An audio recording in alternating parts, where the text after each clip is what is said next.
Professor Enzo Di Natali, ricordato domenica scorsa a Raffadali Don Giuseppe Di Stefano.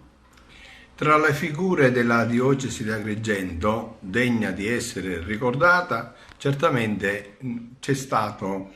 Monsignor Giuseppe Di Stefano, che è stato arciprete di Santa Elisabetta per moltissimi anni. Fu un sacerdote sociale, nel senso che lui sposò evangelizzazione e promozione umana. Capì che non era possibile evangelizzare, fare apostolato, parlare di Gesù senza tenere in considerazione le condizioni sociali e economiche in cui viveva la popolazione di Santa Elisabetta. E lui, nel dopoguerra, dalle notizie che noi abbiamo,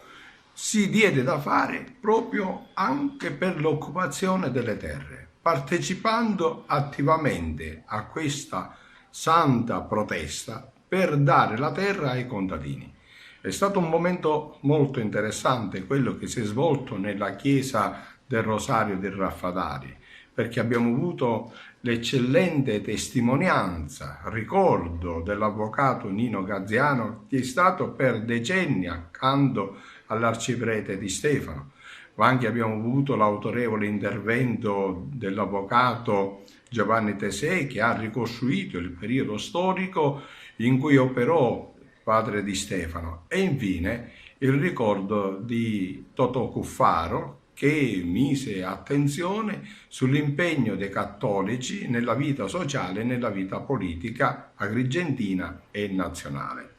Oggi noi non possiamo non tenere conto dei problemi sociali presenti nella nostra società, per cui i cattolici devono fare un esame di coscienza e lo devono fare alla luce della riscoperta di queste figure che noi abbiamo messo in evidenza, come l'arciprete Don Di Stefano di Raffadali, ma che operò per tanti anni nella città di Santa Elisabetta, realizzando ad esempio un asilo parrocchiale, realizzando addirittura una banca in modo che venisse incontro alle esigenze dei contadini.